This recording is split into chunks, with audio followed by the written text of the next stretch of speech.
Sir Clerk? Can Bill get here okay? Launching it right now.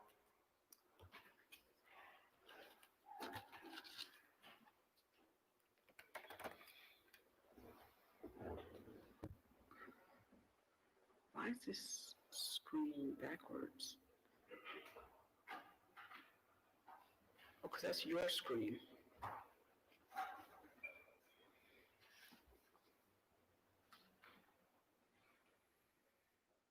Okay, going live on Facebook now. Okay, great.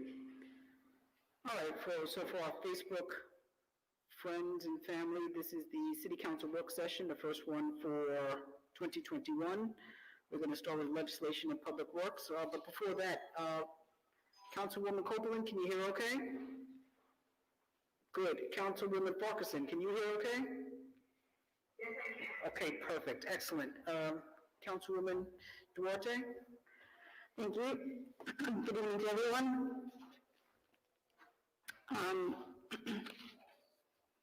Starting with item number 4, this is regarding the legislative tracking software proposal from Granicus. We've actually received updated proposals, so I'm going to actually put this item for information, Clerk, and we can then reintroduce the new proposal at the next session. So item number 4 is for information. Item number 6, I'd like on the agenda, the draft of legislation is in our packet, so if we can review that and give any feedback. So I'd like number 6 on the agenda. Item number 13 is for information. Item 14 is called for, because I'd like to follow up and just follow up with council members as to location and other logistical issues before we bring that on the agenda. Item number 30 is called for. I believe we have a pending meeting scheduled with Deputy Commissioner Bolivar. Is that correct, Clerk? Do we have it confirmed yet, or we don't have a date yet? So we're waiting for Deputy Commissioner Bolivar to respond. So number 30 is called for. Number 31 is also called for. I have to follow up with our legislative assistant and the clerk regarding that. Number 33 is for information. Number 34 I am holding. It was on the agenda, but I think it needs to be rewritten. So number 34 I'm holding. I don't believe I have any add-ons. Hang on. Yes. I think you have it held down below. Hold on. We can't see you. Oh, I'm sorry, I was looking, it's hard to read. Sorry. With regard to, Moya McKenzie, they didn't recommend a street name, did they? They did not, so that's why I called for it, because I want to follow up regarding that. Who didn't recommend? And I was hoping it wouldn't be when the incident happened, it'd be some other place. No, they suggested South Carolina. But I don't want to, don't come to the mic. I don't want to discuss it right now. I don't want to discuss it right now. I think we should call for it. I think we should talk about it. I want everybody to go down their list just briefly of what your action items are. And then if we have to go back and talk about anything, let's go ahead and do that. We do have a lot of people here waiting to speak. I wanted to run through our legislation piece because the pages weren't that long. So if we can do that, that'll be great, and then come back. I'm sorry, point of order, Councilwoman. Mm-hmm. 6 and 13. 6 is on the agenda, 13 is for information. Okay. Who usually goes next? Human Resources? We'll skip. Yes. Oh, so yes, Human Resources. Thank you, Councilwoman Farquharson. Thank you, Mr. President. Good evening. So item number 12 is for information. I just want to make sure that everybody's been informed and that any clerk is giving some clarification on the names. Item number 25 is on the agenda, and item number 26 is on the agenda.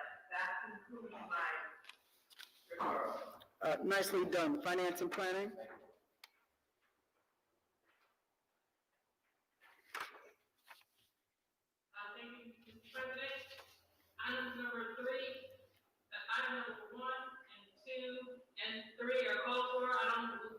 got any further update on those, correct? Correct.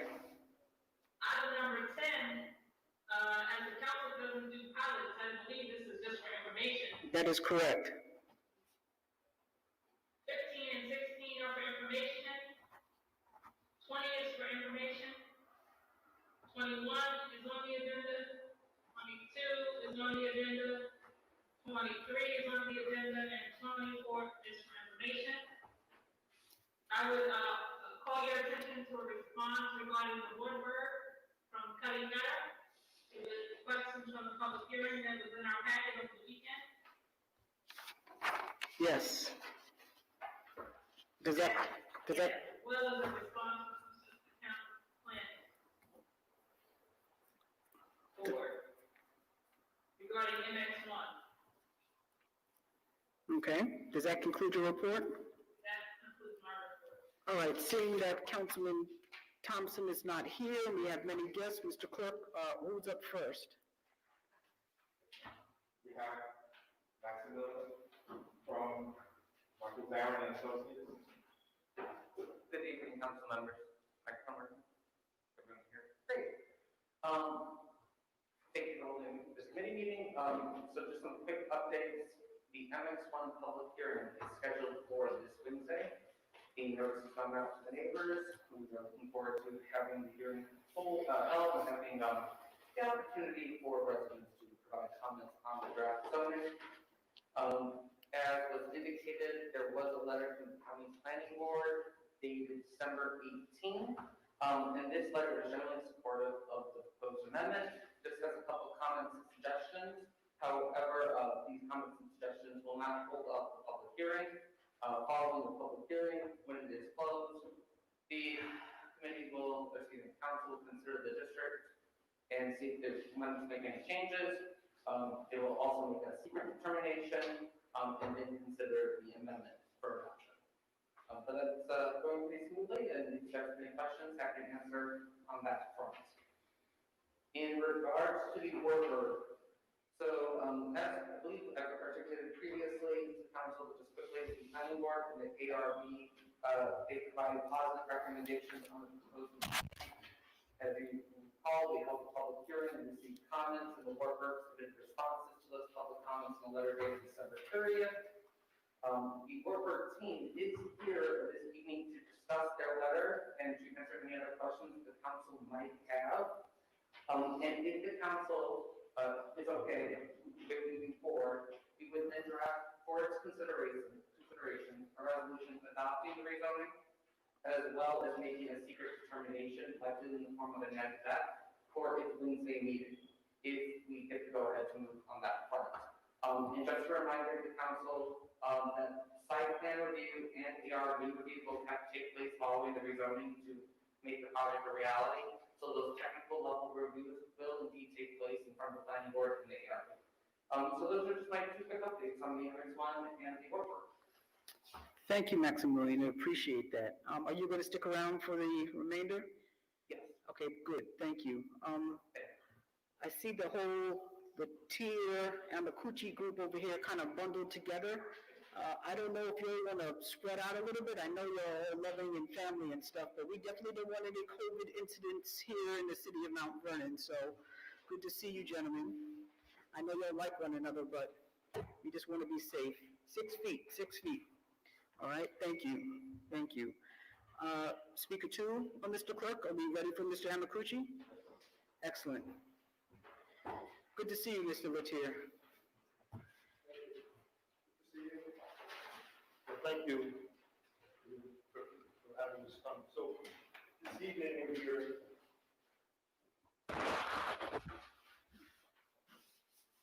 We had a project down on South Fourth and East River, urban redevelopment plan we had been working on for the past 13 years in the city of Mount Vernon.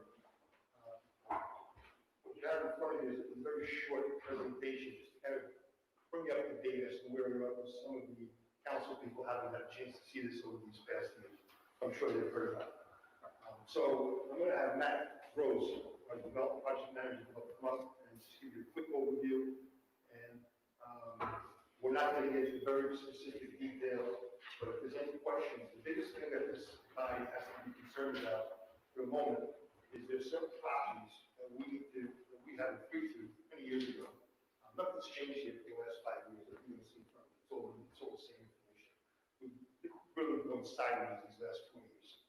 But there are certain parcels that were part of this development that we've agreed to, that together with the assessor's office, surveys done, appraisals done, we've agreed to the numbers, and there's certain, maybe that might have been some of the confusion, but let's first bring that up to be the overview of some of the things, the benefits that this shop has, and then we will open up for a couple of questions if there are.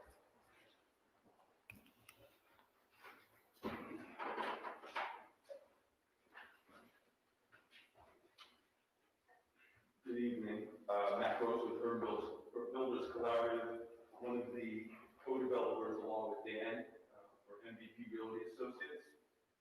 So there was a PowerPoint presentation provided. I also have hard copies here, if anybody would like. Yep. I don't have the keys to the PowerPoint, so as Dan said, we really just wanted this as a working session, a project that's been in existence for about 13 years. We've made a tremendous amount of progress, but as Dan said, we've kind of stalled and gone sideways over the past 4 to 5 years. We have taken it as far as we can in terms of rezoning and all of the planning, all of those resolutions, and there's a full package of all the resolutions that have been memorialized and adopted. At one point, we did have a approved pilot from the IDA. That approval has since expired, and so we need to bring that back up. But really, at the heart of it right now is the disposition of the city and the IDA on the URA property.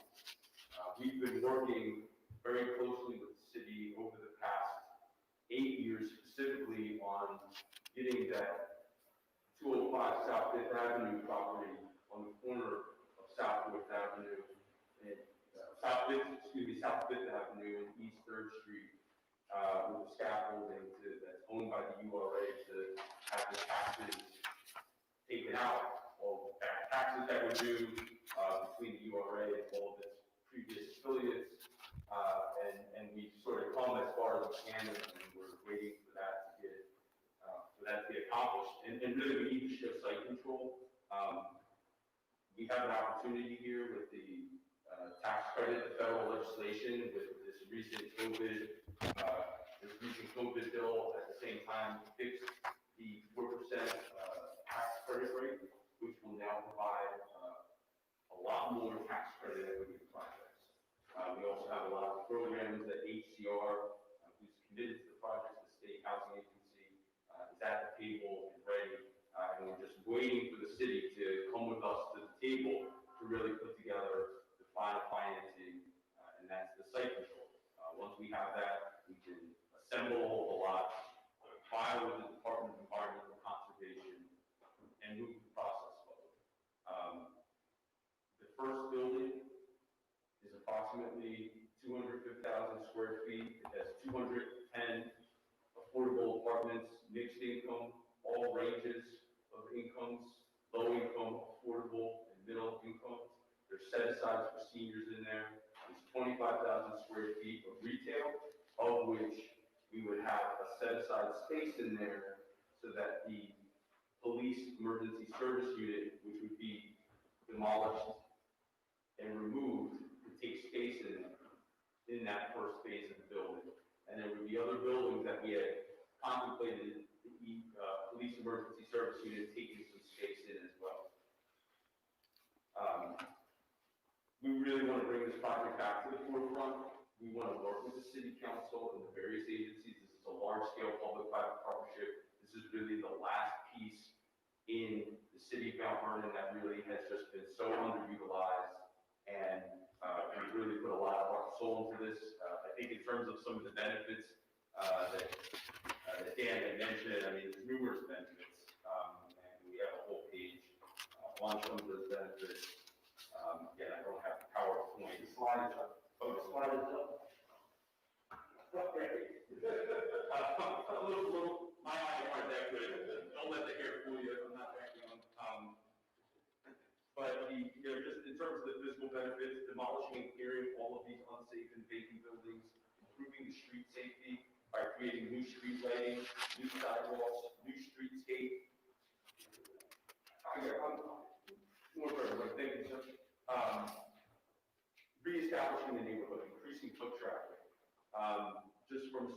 perspective, revitalizing a completely neglected part of the city, new housing product for a mix of incomes, including the current neighborhood's demographic mix, and just financially bringing hundreds of construction jobs to the community, bringing businesses back into that neighborhood, and bringing tax dollars into the city, and also creating not just construction but permanent jobs. And then the sustainability consultant, all of our buildings are built to a certain status. They're all LEED certified. We're now working with Passive House Design Standards.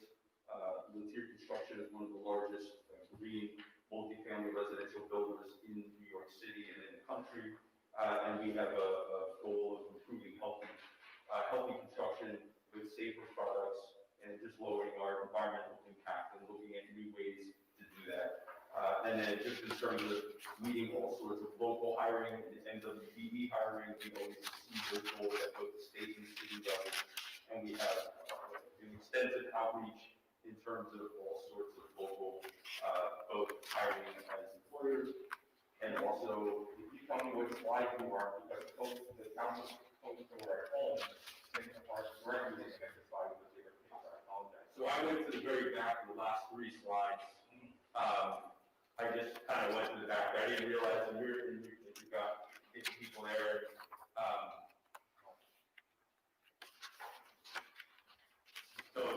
So the last 3 slides and then the Q&A.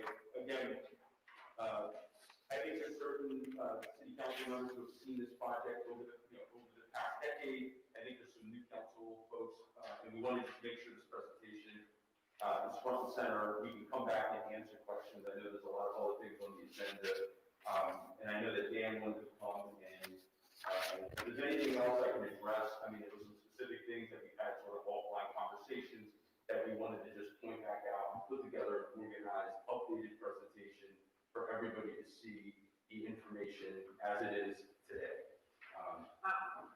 Mr. President, if I may. Yes. Well, first, Is it for us to have another presentation of this project, or is this the presentation? Because I don't think it was really presented. You know, there was a lot of rush, but, you know, if you have a slide, you might as well speak to it. Sure. I mean, I can go through. It's a little tough for me to see though where we are, but why don't we go through that? I appreciate that comment. I'm happy to go through the presentation to try to summarize. Do you see the presentation outline? You with me, clerk? I'm gonna read it. Yeah.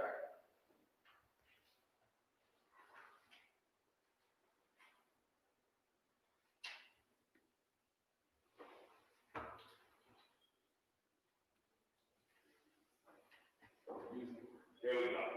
So now we got the whole share screen. Great. So,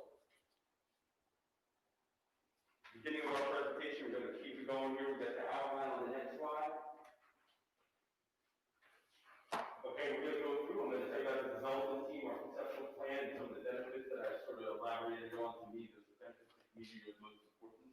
So our team overview is Urban Builders Collaborative, Design Builders Group, combined our MVP Realty Associates.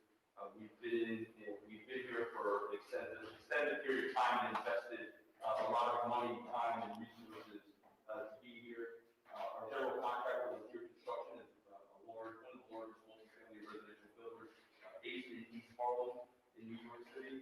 Our architect is Slice, one of the largest affordable housing multifamily residential architects in New York City in the five boroughs. And then you have our legal counsel, Mark Blanchard, used to be at Harris Beach, working on behalf of the city.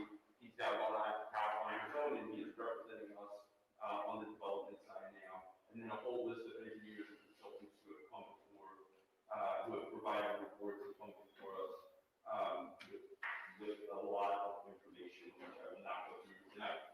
The next slide, our conceptual plan for phase 1. You can see the building 1 at the corner of East 3rd Street, South 4th Avenue, and you can see that it's labeled on the left-hand side of the slide there. You have buildings 1, 2, and 3. Building 1 is our first, is the first 2 buildings, building A and building B. When you have building 2, that comes building C and B. see in the third phase, which is the structured parking garage with ground floor retail. The total buildings altogether, the 4 buildings are 350 apartments, there's 585 parking spaces, and 53,000 square feet of retail and office. And this is a long-term master plan. This is the first phase of a larger master plan in the urban renewal area. So the first building, we wouldn't be in the ground even if we had approvals today for about 2 years.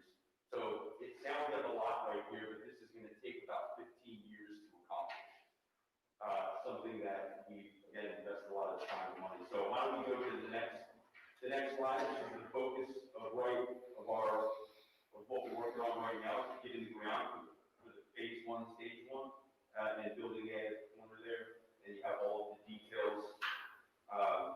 We right now have the zoning approval to meet these, to meet all the details here of the 12-story building.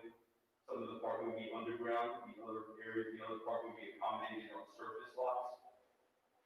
And let's just keep going with these conceptual plans, just kind of outline all of the units. Again, I can get into detail, but I want to be respectful of everybody's time here. We've come before this council for the past decade and gone through this, and so I want to get through some of this other stuff. If you go to the project site tab, and you can see this is the area, there's a blue dotted line. That is an approved urban renewal area. That was approved about 7 years ago, I think 5 years into the project. We had some really good momentum and had that approved. And then you can see the border with the black solid line outlining. That is the first phase of the project, right? So there are future phases that are contemplated outside of the solid black line, which is the project site that I just went through with the master plan of phase 1.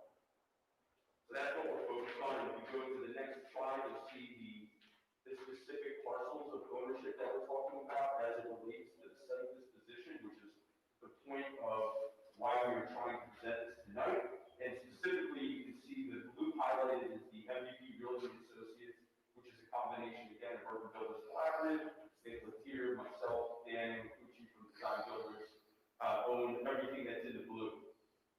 Now, everything else, you can see the city of Mount Vernon in that light peach.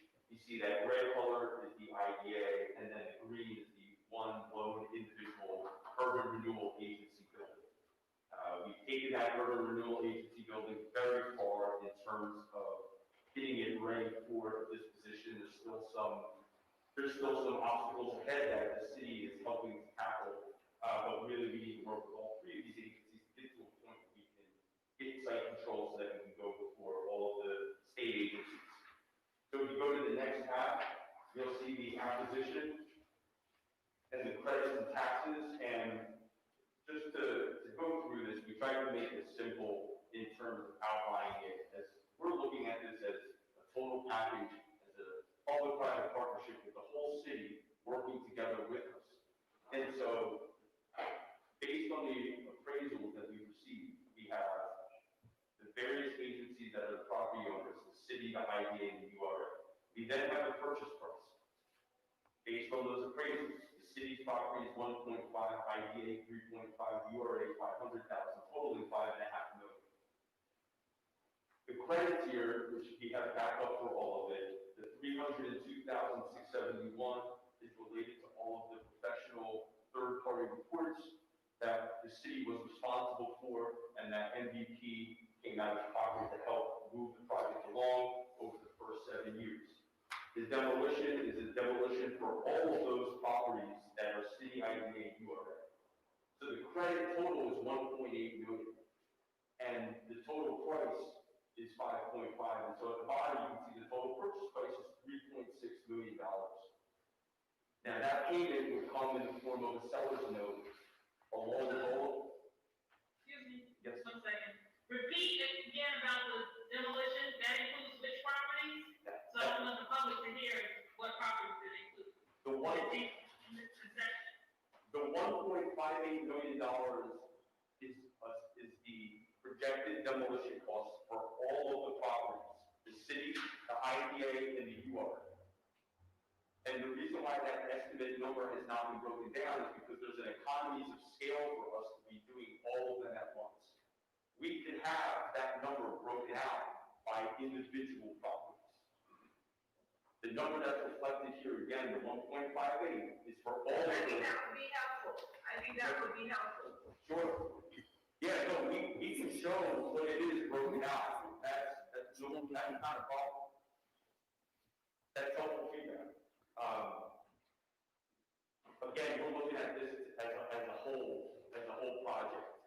And we can look at it as individual and just break everything out for each individual agency and what it is. That's good feedback. We can do that. And then the total purchase price, just to be clear, that 3.6 million would be part of the financing as a seller's note. So if the project is successful, that money gets paid back out of cash flow.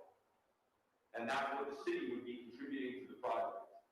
So the things that we're looking for from the city right now is all related to the disposition of these properties.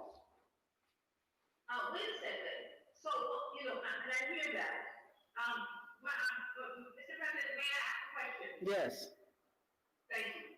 So, I'm wondering, because what you said was that, you know, you're looking for the public-private partnership, and I think that's great.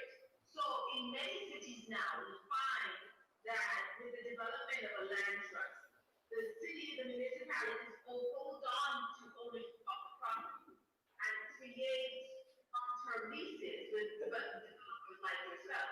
I wonder if that's something that could be explored for Mount Vernon, where Mount Vernon would hold on to the ownership of the property and engage in a long-term lease agreement in the development of the property. So we would have, you know, essentially, a stake in the investment. So it's a great comment, and it's completely accurate. We actually proposed a sale leaseback structure when we first came at this 7 years ago. The city of Mount Vernon directed us in this direction to do an outright sale, because in order to do a sale leaseback, we can't do a sale leaseback with individual agencies. We can't have a sale leaseback with each individual city, the IDA, and the UR. It has to be done as one entity in terms of the financing and the structure. So we're more than happy to bring back all of the discussions and structuring that we did on that, because in order for that to happen, the city and the three agencies need to come together to put all of those properties into an entity that would then be able to enter into a sale leaseback. But we can't enter into a sale leaseback with three separate city agencies. And that's what we kept coming up against over the years that we've been doing this. Is every time that we try to move that sale leaseback structure related to the disposition, we just continue to be met with obstacles at every step of the way. Mr. President, if I may, this is, I think, the appropriate opportunity for Mount Vernon to explore developing a land trust and transferring the ownership of those properties to the trust, and then making the deal between the developers and the trust. Because what we need to do, and this is, I'm going to tell you, this is my inclination. I know Philadelphia is doing a lot of this for other cities. Buffalo, a lot of cities around the country are recognizing that there is value in this kind of arrangement, right? Particularly in places where housing is premium and where the homeless crisis is becoming more, for municipalities to have a say in what's built and how it's distributed. Engaging in this kind of partnership is helpful. Okay. Can I respond? Yes, please, Mr. Gross. We're completely open to any structural arrangement, whether it's a ground lease, sale ground lease, 99-year ground lease, sale leaseback, or a straight up disposition. Our preference is to get the project moving. What I just heard sounds like a lot of additional process, and that may be okay. I just don't know what those benefits you can still get in the form of this seller's note, which you can create obligations and timeframes around it, right? So there's different pros and cons to weigh on both the straight disposition, which you're still going to hold a note on, right? You're still going to have that property and have a note. There's also other pieces of property, the municipal parking garage, the city is going to end up sitting on the board and managing that. So there's other pieces of participation for the city, and I think it's just, again, we've been doing this for 12, 13 years now. we get momentum, we get a certain approval, we get some more momentum, and then we just kind of, and now it's been about 4 or 5 years, so now we want to go in another way and explore the sale leaseback. So then, let's do this, Mr. Gross. We will look into that. The council will take a deeper look into the land trust option, if we will. But for now, why don't you continue on with your presentation? You were originally allowed 10 minutes, but hold on, this is great information. We are blessed to have this to be broadcast over Zoom. Quite naturally, there are thousands of people that should be involved in this and understanding what's going on, so it doesn't hurt me that you're going over the 10 minutes. Why don't you continue on with your presentation? Let's hold off on questions, maybe write them down, council, until the end, and then we'll run through those questions, then hopefully we can move on to the next applicant. How does that sound? And just to close that out, is that if site control is given to our entity through different forms of contracts, whether it's a sale, leaseback, or a disposition, or something that can be done, as long as everybody's in agreement to move it forward, we can work that out. So I think there's ways to do it. We just haven't been able to get over this hump of like, let's find out what the agreed upon number and let's move it forward in any structure, right? Because we're open to it. We're not trying to hold anybody's feet to any structuring fire, so to speak. So I appreciate you allowing me all this time here. So let me go on to the next slide. We have the auxiliary unit, just relocation. You can see the blue star identifying them over on lot 18 all the way down on South 4th Avenue.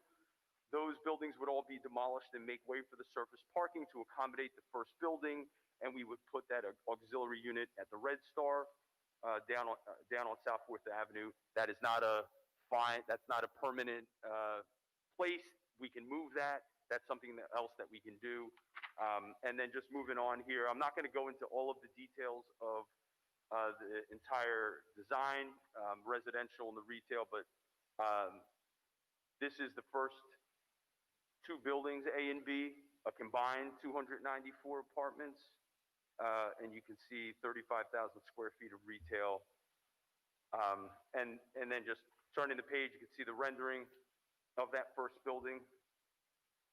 This is looking at that corner of East 3rd and South 4th Avenue. As you can see, the one thing I want to point out in this picture is the Church of Seventh-day God is still standing there over along East 3rd Street facade. We've received approval for the project with the church or without the church. We don't think it's structurally sound. We don't think it'll actually be able to survive a full-scale construction around it. I think the supportive excavation alone would be extremely expensive. I just wanted to point that out. We've tried to relocate them over the past 5 years with little success, but we will continue to work with them. Just moving forward, you can see the conceptual plan, the stage 2 for the building C. This would be a smaller building with 56 residential apartments and some ground floor office space. We also have some gardens in between here, in between the buildings. If you go forward to the next rendering, and then moving on to the stage 3 of the phase 1, the building D with the municipal parking garage, which would contain 544 parking spaces along with ground floor retail, which would help support the bonds that would be issued for the municipal parking lot to construct that. There's several different types of bonds that can be issued for that, and this is the latest stage, not something that has to be decided now. And then just the summary square footage of all 3 stages of phase 1. Moving on, the apartment distribution, studios, 1 bedrooms, 2s and 3s for the full 350 apartments. You can see the bulk of this is in 2 bedrooms. We recognize the need for larger apartments for families. We have 1 bedrooms and studios to accommodate young working professionals, as well as a percentage of 3 bedrooms for larger families. And then moving forward, the benefits to the community, which I had gone through. Just a summary of some of the highlights that we think. Again, the physical is getting everything cleared out and safe again, replacing sidewalk, new streetscape and street lighting, increasing the foot traffic and reestablishing a neighborhood, and socially revitalizing a neglected part of the city with new housing for mixed incomes, including the current demographic mix in the neighborhood and new residents, and financially bringing jobs bringing tax dollars and new businesses and permanent jobs for the community, and then sustainably building it to LEED standards and safe construction practices. And then moving on to the last slide, the benefits to the community in terms of outreach and local and MWBE hiring and meeting the goals of the State Housing Community Renewal Agency, and just trying to exceed those expectations in terms of whatever the city is looking to achieve. And that was the presentation. The mic on. Thank you very much. I think Dan just wanted to close it out real fast. So this is not the last time this body will see this body again. As Matt has said, if we had rules today, it's got probably 2 years away, 2.5 years away from breaking those. So we still have to come back here and do other things. The important thing that we're bringing out is what are the main benefits? You're going to have municipal. So in that first phase, there's 3 phases, if you will, okay? Which will total 350 units. There's going to be close to over 50,000 square feet of retail, ground floor space. There's going to be almost 600 parking structure that's going to service the whole community, not just our project and our retail, but everything else that's going to go around it. We're going to maintain the police department. We want them, in fact, that's very much more benefit, is to have them and the presence there. So we're going to knock down these buildings that are just dilapidated and, if you did, I just, if you're going to broken on stuff for the last 15 years. So what we need from this body is, for the URA property, there is a resolution that has to be adopted. There are taxes that, when the URA took possession, they're not obligated to pay taxes. So when they took it over in 2010, anything 2010 to the present was not charged. It wasn't on the city's books. They got removed from the city's book. Then prior to 2010, the past owners had run up a bill. That bill was never paid. The bill went to foreclosure. You already took it over. That resolution has to be adopted and work at the state level so that the state assembly can vote to, it's not all over the state, from what I understand, to, especially that's in urban renewal zone, to get these taxes wiped out so it doesn't become the city's problems. That's number one. The second thing that this body has to do is agree to the pricing, the purchase of those properties. I think there's 4 of them. And then we have to go to the other agencies, of course, for the other counties. So for this agency, it's the resolution for the taxes for the URA building on the corner of 5th and 3rd, which we'd like to very much take down. It's a liability to the city. It's an eyesore, graffiti all over. There's no need to have it. We're willing to take it down even before we close. But once we have an assembly, and we know we own these properties, and we can start working for the next couple of years, 2.5 years. In the meantime, we will pay to take that building down now, before the closing. So at least that eyesore is going, and the risk for the city is going. So it's the resolution to waive those taxes, and the sale of those properties on site floor. That's what.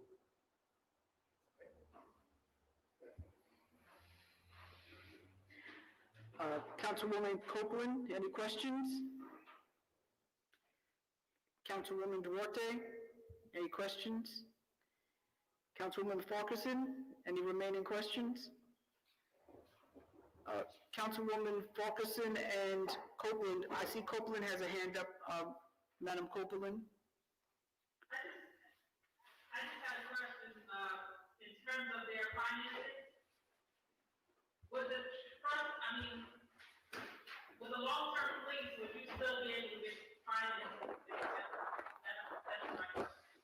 So did you hear that, Mr. Gross? The question is with the long-term lease, would you be able to still get the financing that you need versus actually owning the properties? The 99-year ground lease works as long as it doesn't contain a bunch of restrictive language. Because a bank is going to have to provide a letter of credit for the bonds that the state of New York is going to issue. There's going to be tax credit investors that are going to be putting money, equity into the project for a minimum of 15 years, potentially longer. So, yes, the short answer is yes, it can work as long as, though, you don't throw in a bunch of restrictive covenants and language. And the only comment that I think about 99-year ground leases is not for it, but there's certain financing we potentially wouldn't be eligible. There's certain Freddie Mac products and Fannie Mae products, and there's a whole different product when it comes to affordable housing like this, that we potentially wouldn't be eligible because they don't like the financing of ground leases. They like straight, clean, fee interest title, not leasehold interest in title. But yes, we can make it work, and we can get it done if we can figure out the language. All right, and like we said, we will continue to discuss in the discussion. Councilwoman Wilkerson? Thank you, President Griffin, and thank you for that presentation. I'm going to say that, that we have secured value for our community into the future. And I do not agree with the sale of all pieces of property that's municipally owned. I think that if we put effort and intentionality into it, any project that we want to have a lease, municipal private developer arrangement can work. It's being done all over. And I think that's what we need to secure. We are temporarily occupying these seats. We should not make, decisions so far into the future that might have, repercussions that can never be repaired. And so I think that exploring some kind of long-term lease arrangements is in the better interest of the city. Thank you. All right. Yes, Mr. Groves. So we can get that process going immediately, right? We can pick up where we left off 7 years ago with the sale leaseback, and we actually had a draft sale leaseback agreement that we were starting to negotiate with the city. So in terms of exploring it, I mean, I just want to, whatever I can do to help fast track with whatever information, and I think it's a completely legitimate response and question. I think it's just, again, this is the city council, the IDA and URA, it may be different, and that's fine, we'll have to deal with those bodies, but whatever we can do to fast track it, I can get that information, work with court counsel. If we have a point person, you let me know and I can send that information. All right. Thank you so much for having us, appreciate it. Thank you very much. Councilwoman Duarte, do you have anything? I just want to say thank you for coming tonight to present, because it is very helpful, since this has taken many, many years, and not all of us on this council were here at the inception of this project. And so seeing the review and the summary that you provided is very helpful. It gives us a good context for the broader discussion that we need to have. So that is very helpful, and seeing the different components of it and the different stages is very helpful and certainly informative, and I'm looking forward to the discussion that comes from this. Thank you. Just why 2 years from today? You're telling me that if we approve this today, it would take you 2 years to put a shovel in the ground? We're used to putting shovels in the ground and not doing anything in Mount Vernon, so how does this work? So once we can show site control, which at this point I don't see happening for, even if everybody agrees. Is it financing? Is the answer financing? You have to start working on a financing at that We point? need to get into the pipeline for the state agency with the bonds. Got it. It's the bond agencies. That's the main, and the Department of Environmental Conservation, a lot of the land is contaminated, and we most likely are gonna have to do a cleanup. So we need to go through the DEC, and we need to go through HCR, and we need to work through their process. And they have a 2-year cycle. They haven't started the clock yet because we can't show site control and then merging the lots. That's another thing with the ground lease. Again, we can work around it, but we need to merge all the lots. If we can't merge the lots, then we're gonna throw the brownfield out. So I think there's some structural issues around that, and then, which we can work around, right? We're gonna pay some attorneys to do that. But then you have the HCR and the bond, getting the pipeline, and they won't do it unless there's site control. So the commissioner, Reed Hoskins, has met with us when she first came in about 4 or 5 years ago. She was ready then, they're ready now, we keep in constant contact, we have other projects with them, we're very active in this business of affordable housing and getting projects done both affordable and supportive. So the 2 years, yeah, minimum. All right, perfect. Thank you very much. Is it safe to say, gentlemen? I think it is, yes. Councilman Thompson, you've been so quiet, listening diligently. Did you have any questions? Not.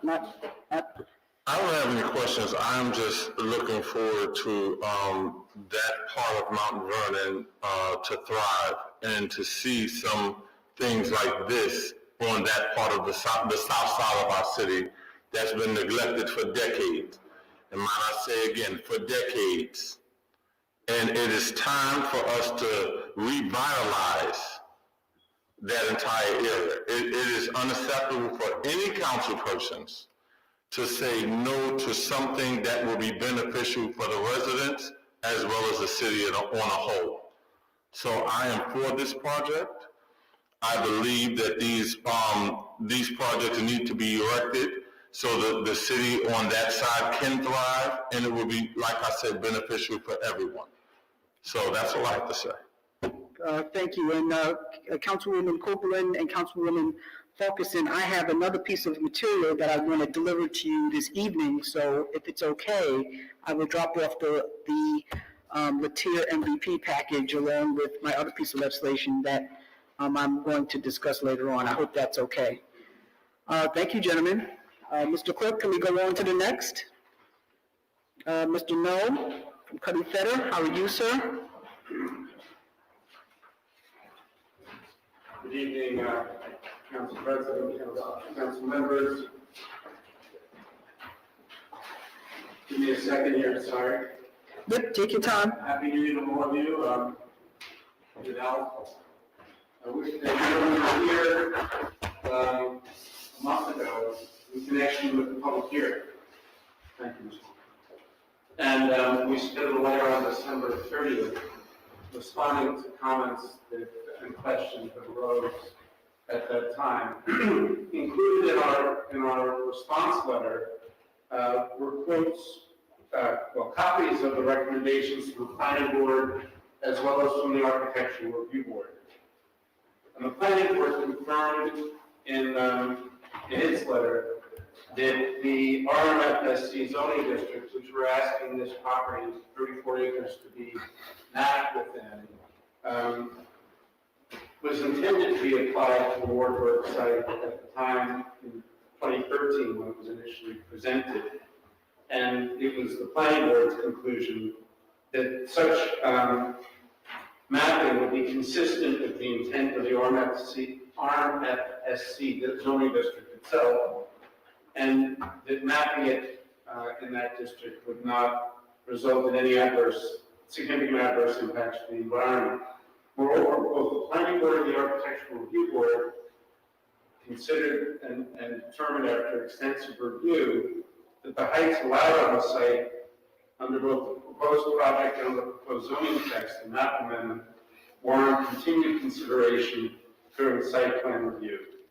And as I mentioned in the letter, there are reasons why a long building that covers more of the ground and that requires greater travel distance within is detrimental to the population that's within it. It also occupies much more of the open space that's sought to be preserved. Of course, these issues are site plan issues. These are not zoning issues. And the RMFSC district being applied to a site that for 100+ years has been dedicated to senior facilities seems to make good sense, and indeed was the reason that this city, one of the reasons the city created that zone district.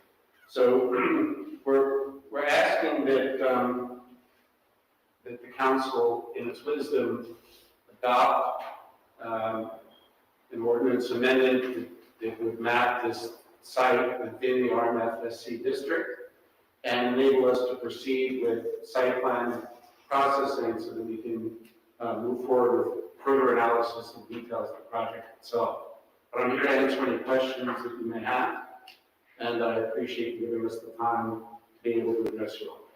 So Mr. No, I want to thank you for that. I worked with Mr. Ferrandino over there on this Mount Vernon Senior Overlay Zone. It's one of those feathers in my longevity being on the council. Mr. Ferrandino, did you work on the blight study as well for MVP? Did you work on the blight study with MVP as well? Did we work on that together? I can't remember. Yes. We had a party with the waves.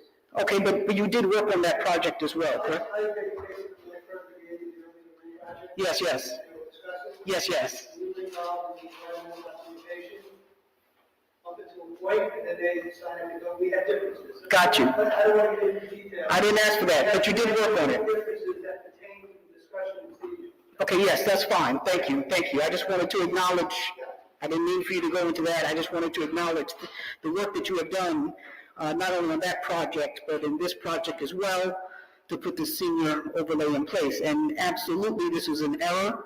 I cannot fathom how Wartburg, of all places, was not included in the senior overlay zone, right? So I think we just took it for granted that, of course, Wartburg is in the senior overlay zone, to the point where we were so busy nitpicking on where the other areas we wanted it to be, we didn't get it done. I don't know how it happened. So I personally apologize, and people need to know that before the Wartburg, I apologize, that you have to come back and actually apply to be in the zone that you are perfectly suited for. I also want to say that the senior overlay zone really wasn't designed to perfectly lay where senior housing should be.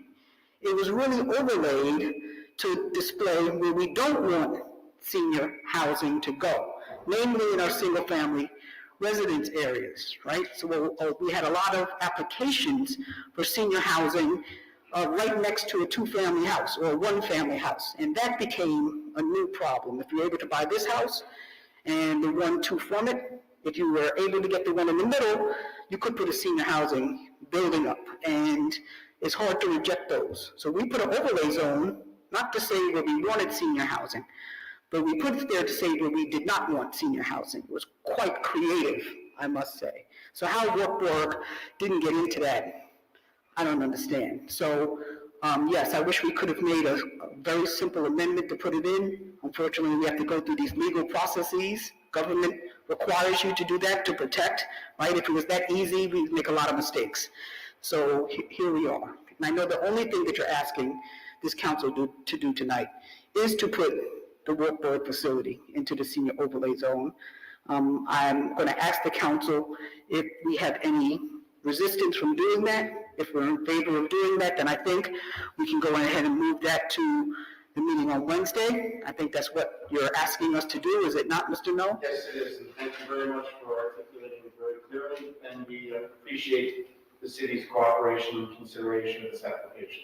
So I'm going to ask the council members, is there any questions as it relates to putting the Wartburg facility into the senior overlay zone? Councilwoman Duarte, I don't know if you had a question, but I see you're looking to be recognized. Yes, I would like to have a discussion with the other council members specifically around the public comments that we heard that evening at the public hearing, and how the proposed buildings would relate to the surrounding residential houses, because I have driven around it. I'd like to walk it at some point. I think that there are some concerns that I would like to discuss with the body before making a decision. Well, but yes, I understand your questioning, but just remember, the question that we are being confronted with tonight is whether the Wartburg facility should be in the senior overlay zone, right? So the size of the building and the scope of the building, of course, is within but the real question is should Wartburg be a part of the overlay zone? Am I wrong, Mr. No? You were correct? I just also wanted to point out that the ARD, having considered specifically the height of the building, said that the proposed height of the taller building does not appear to create significant adverse visual impact to the surrounding neighborhoods. And a lot of that is because of the location of the building on the site and the sight lines given the extensive landscaping and trees and topography in and around and between that building, that proposed building site, and where the single-family houses are. We prepared extensive plans. We were part of the presentation both to the planning board and to the architectural review board. And of course, those issues would be considered as part of site plan as well. So the use under the RMFSC district and the ability to process this sort of use within the city as intended, as the council president indicated, is what we're here for now. There's a further process, as I'm sure you understand, with regard to site plan, the actual details of buildings themselves, including, although we address it in part, what sort of tree removal there might be, where would the fire access be, those sort of issues. We did have traffic analyses done, as I mentioned in my transmittal letter of the 30th, and there were other answers provided there with regard to tree removal and maintenance and those sort of things. All of those issues, again, can be addressed at site plan time. But we don't get to site plan time. We don't get through the council making a decision, hopefully in our favor, with regard to mapping the property in the RMFSC district. Councilwoman Copeland? Any comments? I mean, they addressed them, as he said, I'm okay with the senior overlay plan, knowing that the site plan review has to come for us again, so. Because the facility is mostly seniors, the majority of the people on the campus now are seniors in different stages of care, if I'm not mistaken. That's correct. That's correct. Thank you. Councilwoman Farquharson? Thank you, President. So I'm just wondering, if that was the question, why did we do the presentation about the buildings and all of that? If the question is whether or not they should be added to the overlay zone, was it just being efficient, putting all the other buildings and all the, was it just being efficient? So what, I've been doing zoning and land use presentations for over 3 decades. And I think, intelligent people on boards like yourselves want to know more than just what the initial question is and what's the action. They want to know if they act favorably, what might you be able to do if that's what happened? And for that reason, most of the times that I present, virtually every time that I present anything about a zone change, I need to show what is it that would occur. In fact, the environmental determination that's part and parcel of deciding to act favorably on a zoning amendment requires you to think about what would be the impact if you allowed that.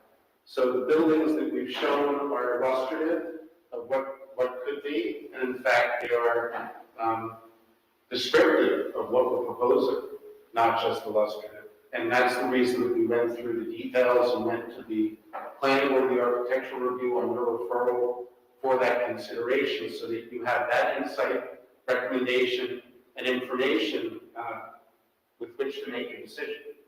Right. Thank you. But, President, if I may, and that's great. But also, because we've had the public input, I certainly feel like we need to do more. We need to act on that as well. And so, I think, having them, and I don't know when it will come before, having them separated like that creates a little bit of discomfort for me. Thank you.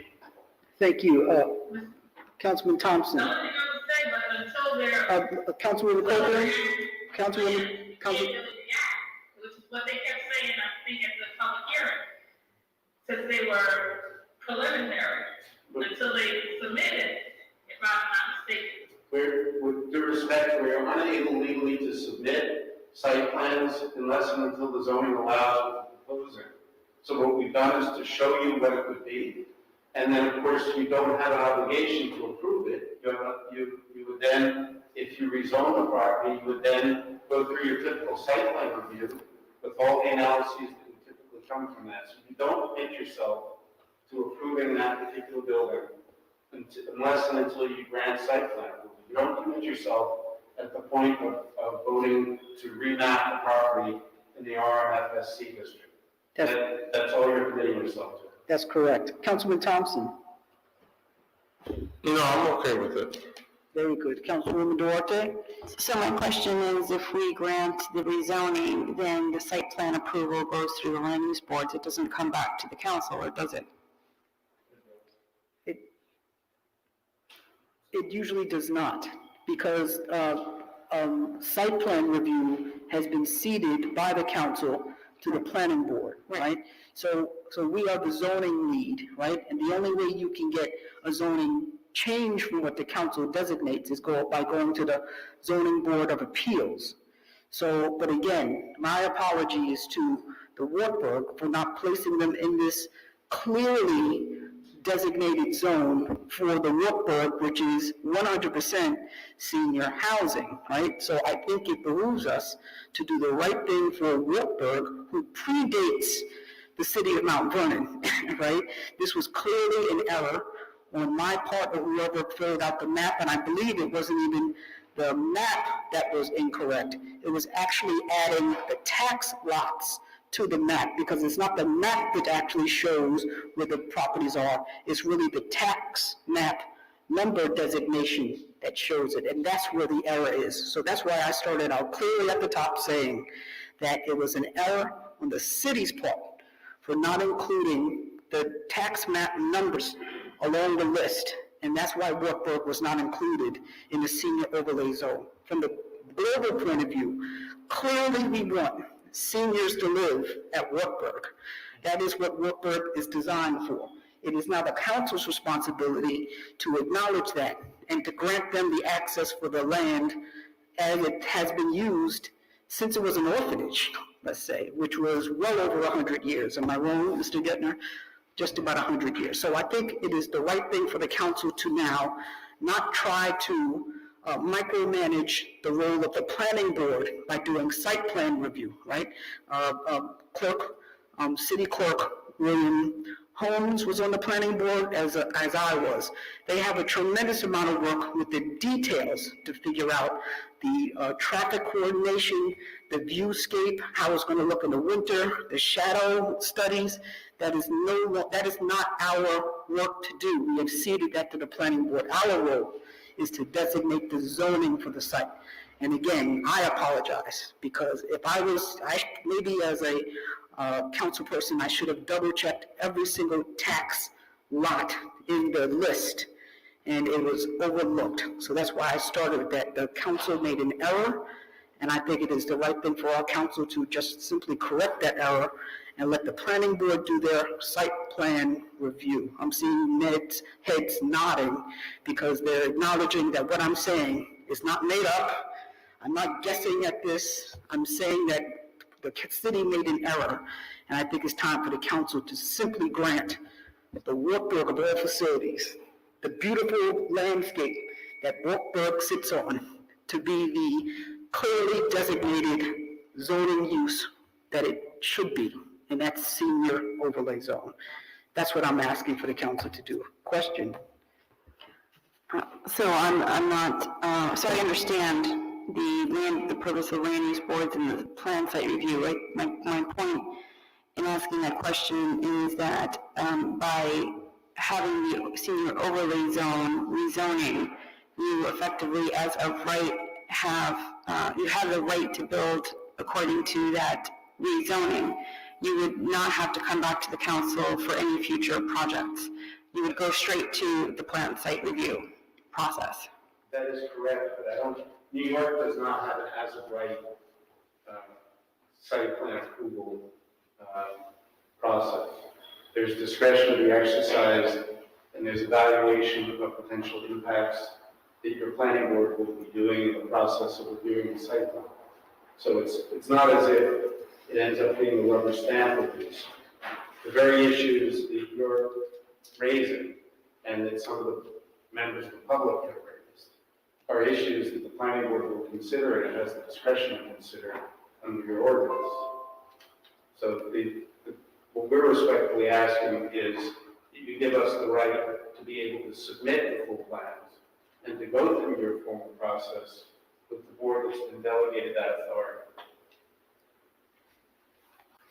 So is there any objections for the council for having this to be moved forward to the Wednesday meeting so that we can vote to finally have Wartburg officially within the senior overlay zone. Are there any objections?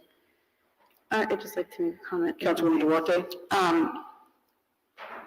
I just want to say that I listened carefully to the public comments and some of the comments from the neighbors, and was concerned about their previous experience and their concerns for future construction and what that impact would be on their properties.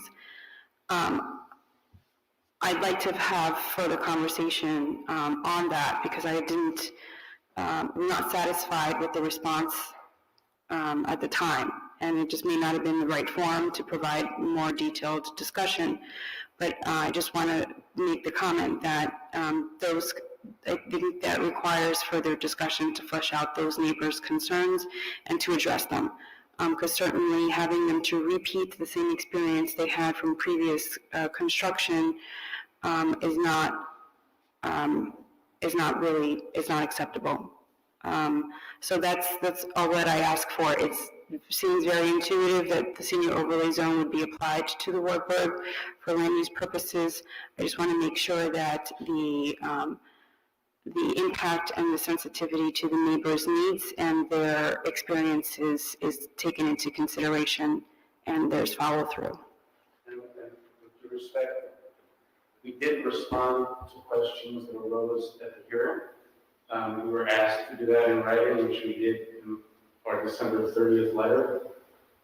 Those same neighbors will have a right to comment with the planning board, and we will need to address further questions. Some of the questions that they asked were about construction management with regard to pests, and that isn't something that would typically be able to be addressed any more than we already addressed it, which is, of course, there will be a construction management plan as part and parcel of any construction that proceeds. With due respect, I very much welcome your guidance on what other questions you need us to respond to so that we can help the council get to a point of being able to move forward with what's very important to us, which is getting the property map in the RMFSC district. Other than the construction management, are there other issues?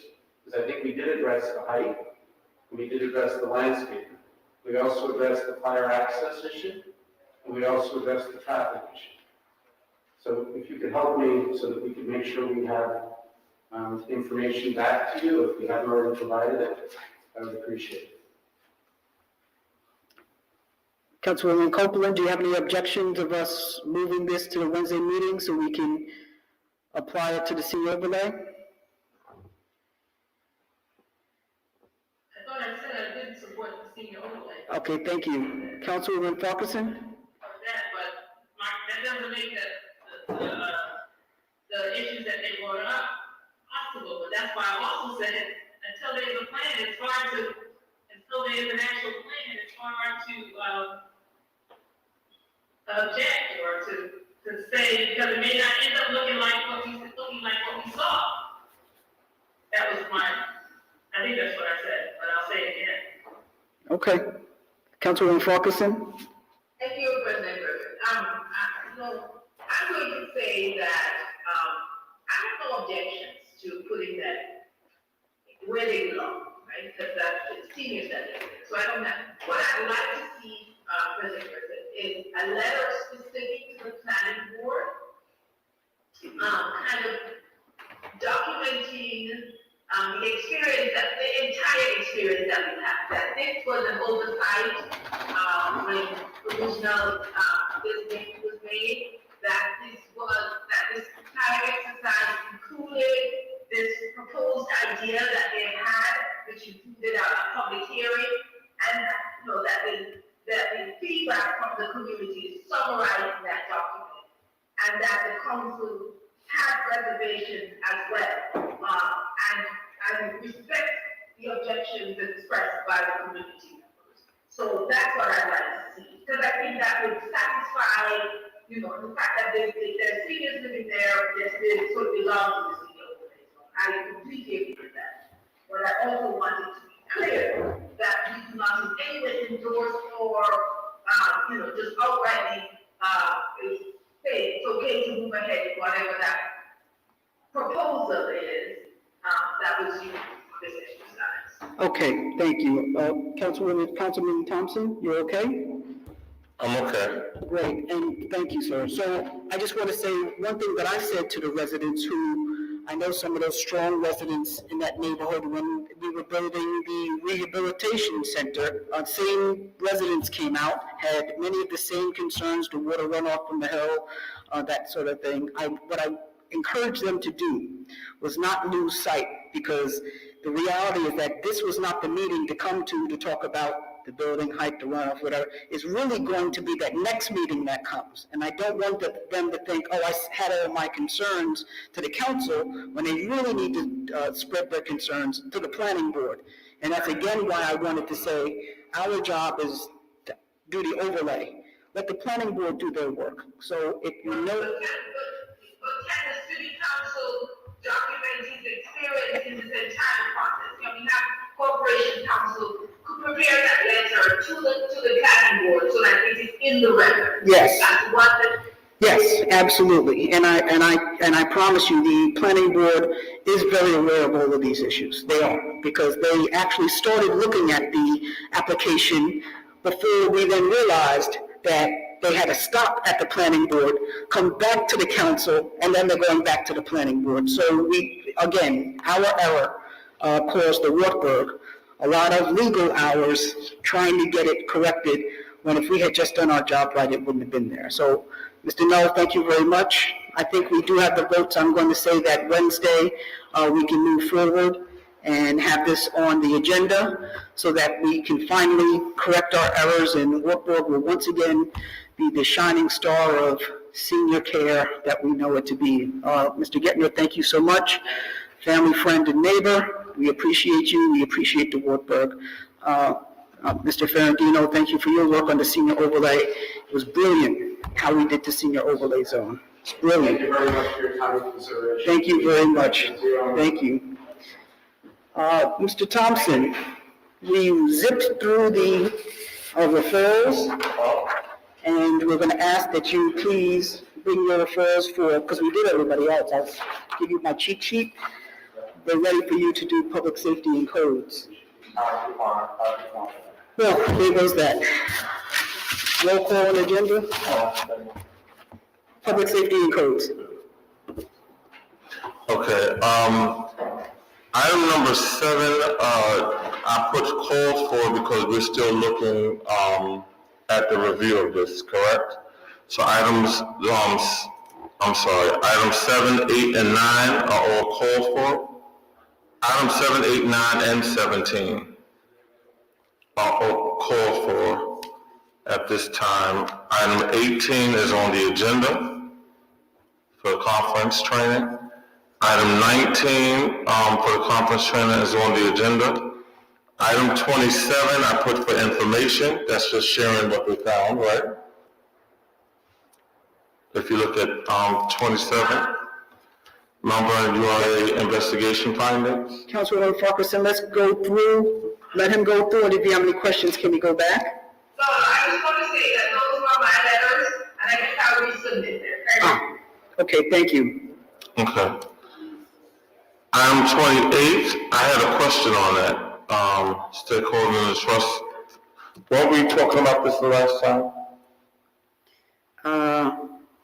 Yes, we were. This was, again, Councilwoman Farquharson's land trust issue. We did have some discussion when MVP was here about not selling those buildings for the 5.5 minus the demolition, and talking about maybe using a land trust. And MVP and company Latier Group mentioned that when they originally put the proposal together, there was like a land lease agreement with it. So we may want to still go back to that. So it's your call. Call that one. We can call that. Thank you. We're on call 28. Item 32 is on the agenda. And item 35 was for information. That's all I have here. But there's an add-on. Just ladies at home, give us a minute. 1 second, ladies. No. And can I get 19 and 27, Councilman Johnson? 19 was on the agenda, 27 was for information. Thank you. Item, forgive me, item I don't think you have to vote on 19. 18 and 19, I think, are for information. They're for information. They already went to the training? No, they're informing us that they're scheduling a training. Oh, okay. Okay, so those are for information? Yeah, so 18 and 19 will be for information. I gathered that they wanted to go to the training. Go to a training. What did you say about 17? I didn't hear. Was called for?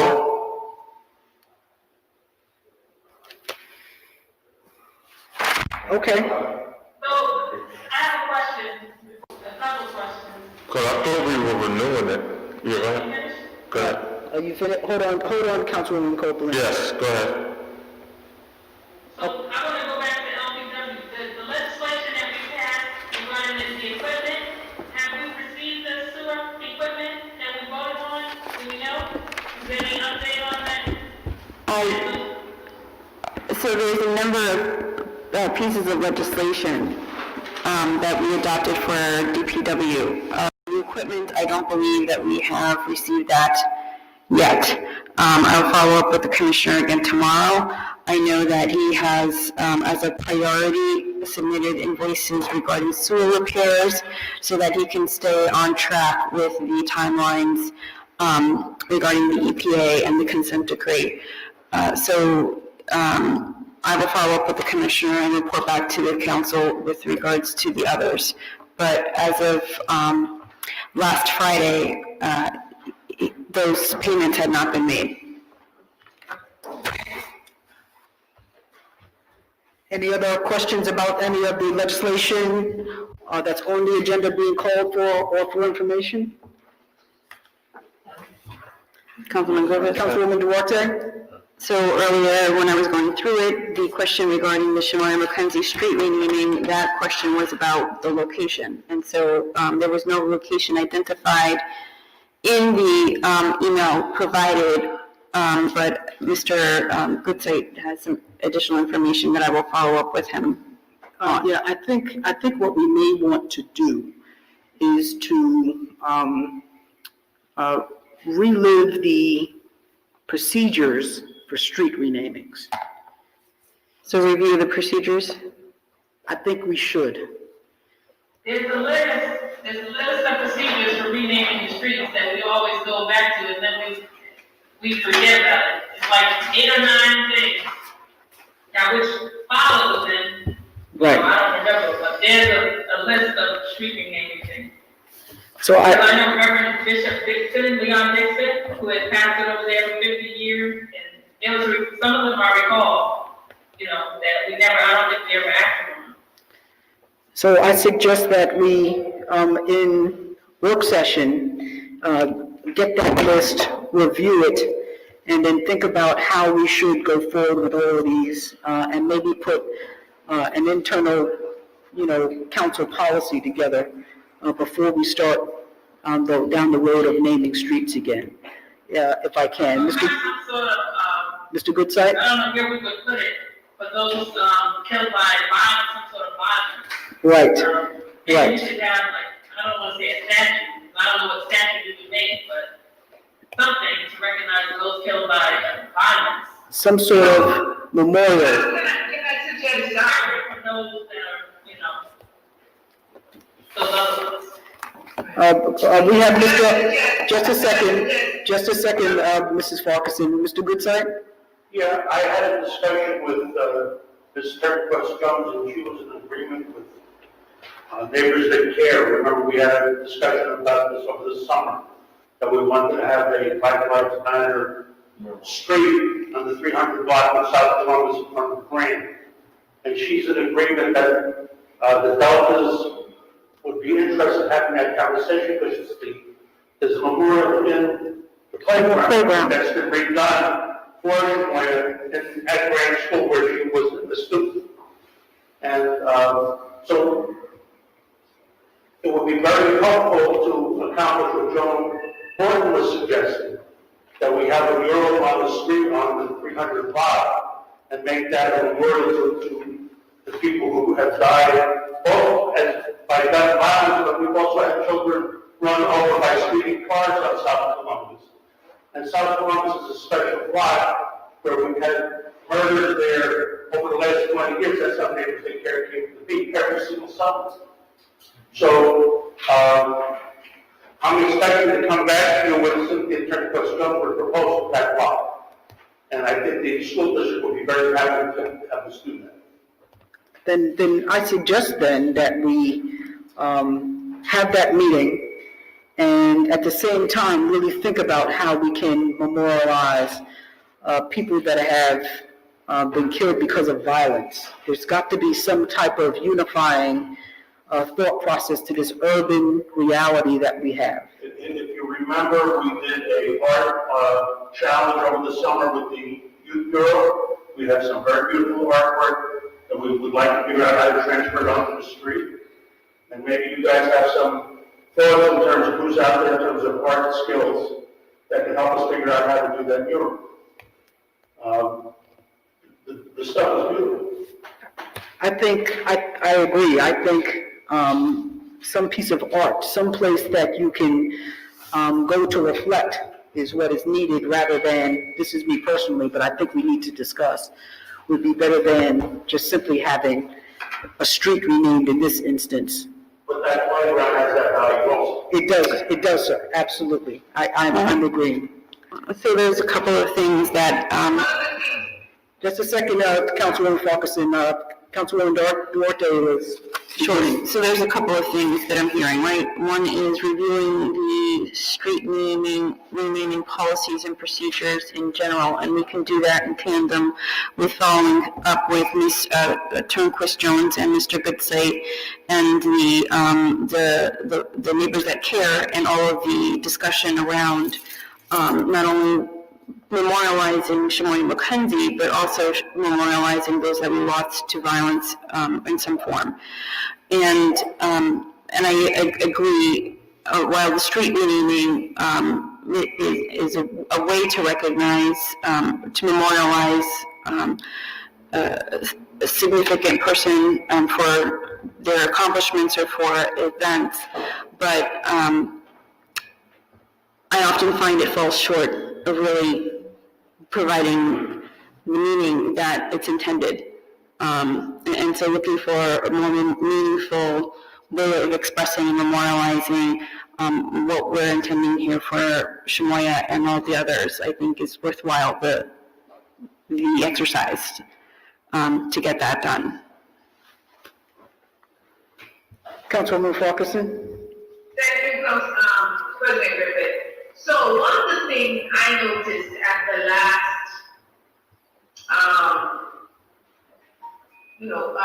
ceremony that we had on New Year's Eve for Shamoya is how dark it was. And there was a Shelly, I think her name was, who was in attendance, said, it was really dark. And one of the things that came to mind is if we could put out a symbolic light. The city itself is dark and needs more light. So I think we could develop a special lighting fixture that will add light to our community, but will also bring light into our community. And symbolically acknowledge the light. So we'll put it at these places where deaths have occurred and bring light to those places, acknowledging the light that has been lost.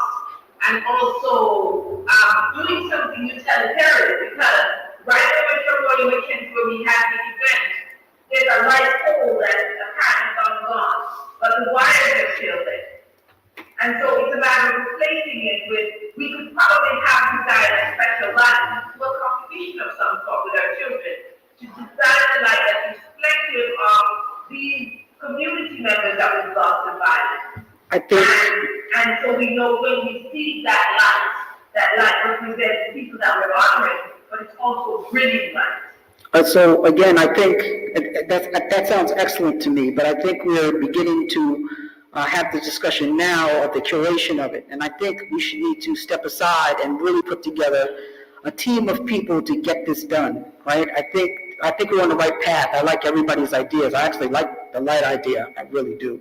But let's work with the groups. The Good Neighbors Association has already started. I think we should have those meetings and make it something substantial.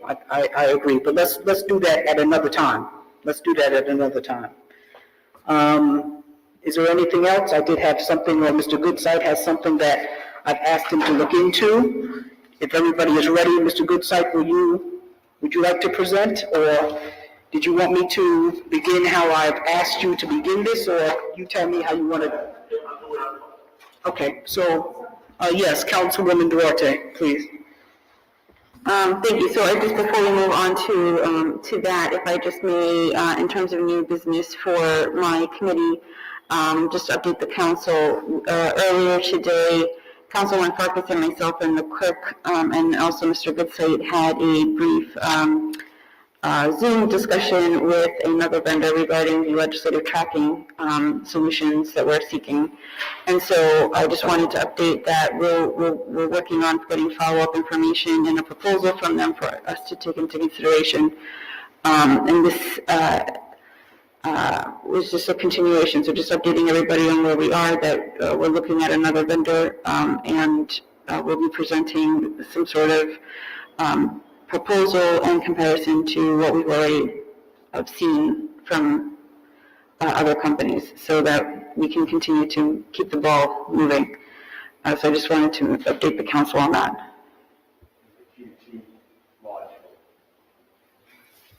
Okay. Anybody else? Say it again. I just want to change, I'm sorry, I want to change 17 to put it on the agenda. Yes, sir. We discussed that before. That's the subpoena power for the Board of Ethics. So you'd like item number 17 to be on the agenda? Yeah. Do we need more? Okay, so we could leave it as called for. Do you want to call for it, or do you want to put it on pending? You want to call for it? Well, I want them to get, I would like to see it on the agenda. But if you need time to get more information. So let's put it on pending, and then if it, All right, no problem. okay? Thank you. Councilwoman Farkas and Copeland, we were talking about item number 17. We've changed that so that it was called for. We are asking now for that to be on pending the work of the legal department. Is that clear? Okay. I've asked Mr. Goodside. Request for 2 years, I think it should be 1 year. That should be 1 year. The whole makeup of the board that changed. The Councilman Thompson agrees with you. He's looking for it to be 1 year. Okay, thank you. I did ask Mr. Goodside to look into legislation, Councilwoman Copeland and Farquharson. This is one of the pieces that I will be happy to bring you this evening. I think it is important that you take the time either tonight or tomorrow to read it over. It is printed here. If I had known you were going to be from home, I would have gotten this sent to you as well. But I did ask Mr. Goodside to look at the charter in regards to the check signing responsibilities of myself being the council president. He has confirmed that in the charter, there's really nothing that talks to the requirement of the controller to send up signature cards to the council president as a backup to the mayor as a second signature on all of the checks. One thing that so I think we need to look into putting some policies together or procedures together for that process to move forward. Because if the controller does not do that and the mayor is not available, the council president does not have a signature card at the bank. Therefore, the council president has no official right to co-sign any checks.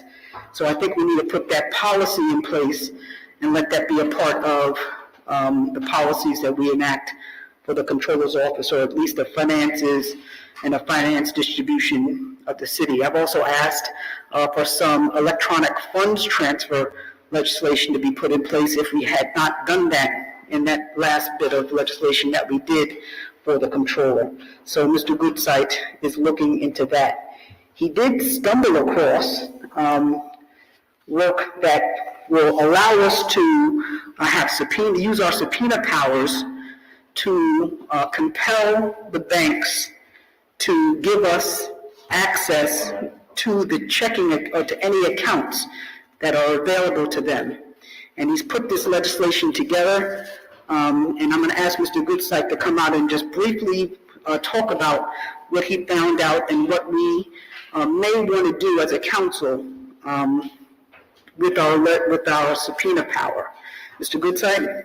I didn't memorize what I wrote, but basically, in pursuit of what Mr. Griffith had asked me to do on Friday, I found that we didn't have any ordinance that addressed whether the president of the city council has signature authority. Doesn't say you can't have it, so maybe you guys need to discuss whether you need an ordinance that requires that. But I did call Chase Bank Legal Department in Indiana, and they said all you need to do to get a list of what kind of accounts we have with them is to give them a legislative subpoena.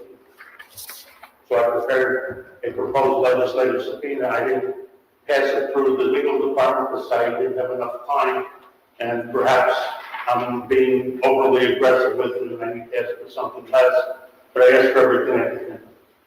Okay?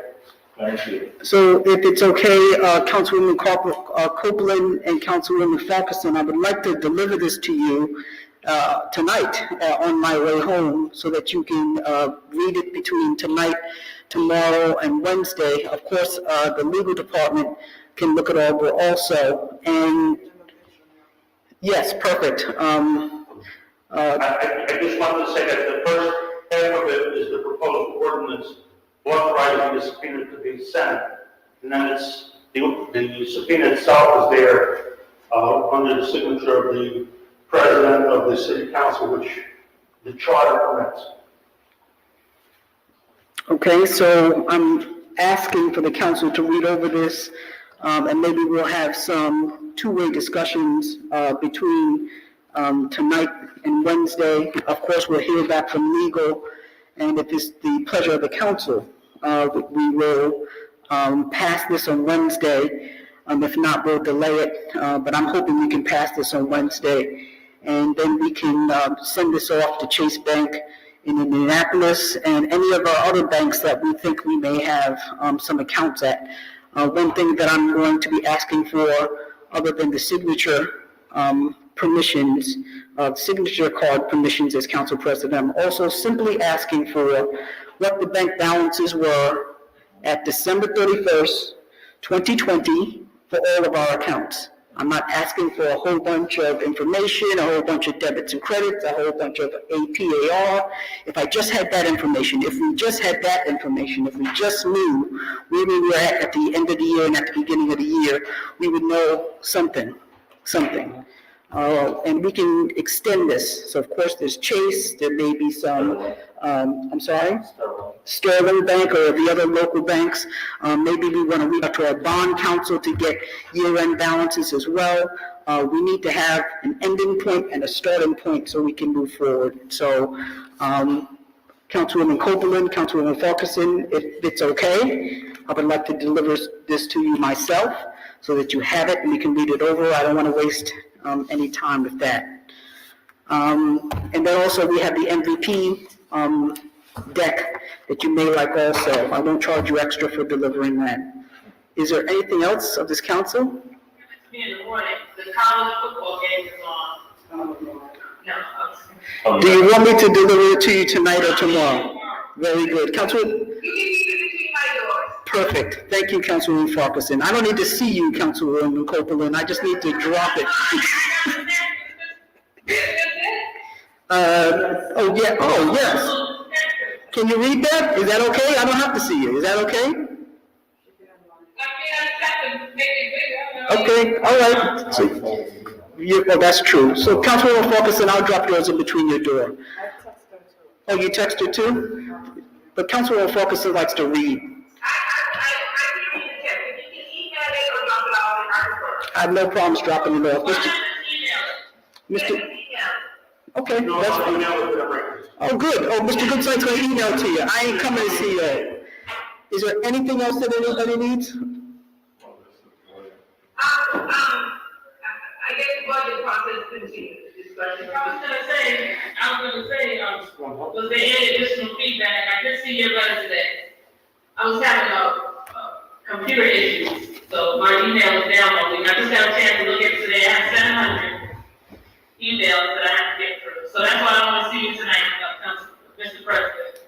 Okay. 732 to be exact. Wow. And that's just from 4 days, from Friday, from Thursday was the last time I looked. And then I saw the mayor send that out. I was gonna ask for any additional comments, but I saw Councilwoman Parkinson. I don't know if anybody else had responded. I expressed my concerns and comments to the mayor directly. I mean, since it's technically, it's not even a proposal, because we didn't vote on it. It's just a start. This is a draft, right. So if anybody has any comments, please work through Councilwoman Copeland, Chair of Finance and Planning. But just make sure I'm fully armored for next Tuesday when we have our Board of Estimate meeting. So if you haven't looked at the budget by now, I know Councilwoman Duarte, you did as well. But if you notice anything else that you want to make changes, even increases, as Councilwoman Duarte noted, if you want to make increases, the mayor has not formally presented it yet. So it's your opportunity to voice to the mayor that you think something needs to be increased someplace. As you know, when we get the budget, we can only decrease. I forget the exact rule. Maybe Mr. Goodsight, you can look into that also, the exact rules as to what we can do at our stage in the budget. And then, yes, remember, we have to have our hearings, so there's a little bit of work to do before we get there. So, yeah, if you have any concerns, please let me know as well. I know everything that happened at the Capitol is very disturbing.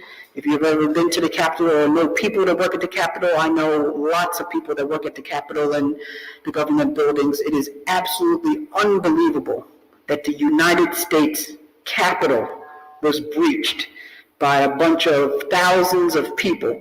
It's just, with people. The worst part is, I know so many people who work on the Hill, and I'm still shaking by it, because I walked those halls hundreds of times, and it's very disturbing. It's not just the elected officials. Those professionals that work for those kind of people, I'm praying for them, because there's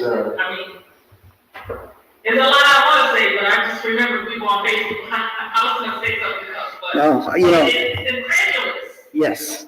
Yeah. But Councilman Griffin, can I just say that, the entire all 50 states, the capitals of all 50 states have been placed on alert, right? But I think that we should not be lulled into thinking that we are immune. I was told of an incident where someone called people that looked like you and Mr. and boy, right here in the city, calling him a boy. It was like disrespecting him. So I think that we should not be lulled into thinking. Oh, I'm not. Yeah, it's not real and it's not right either. No? Yes. I can't even watch it anymore. I have cousins all around the world, right?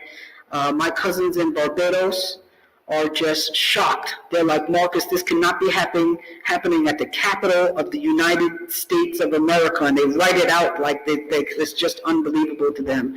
This is not a third world country. President Bush called it a banana republic. You just should not be happening. There's absolutely, and we all know that if those folks looked anything like the majority of us, there would be bodies on the floor and a lot of red splatter. There's just no question about it. There's just no question about it. And this country needs to really realize that, that building was built by people that looked like people that would have been splattered all over the floor. There would have been no hesitation. No hesitation. That's right. Slave labor. So I'm just highly disturbed about that. So I'm not going to hold it up any longer. We can talk longer, but it's just under 9 o'clock. We got out of here in 2 hours, despite us waiting for Councilman Thompson over here. Thanks for coming. And I have to apologize for that. I was at the firefighters union meeting, so I had to take care of that before I got here. I'm always working. We're docking your pay. Thank you. Do you have to share, or does that have to be in a different venue? I'll share that with all of you, Liz. It was just concerns of the union and things going forward. One contract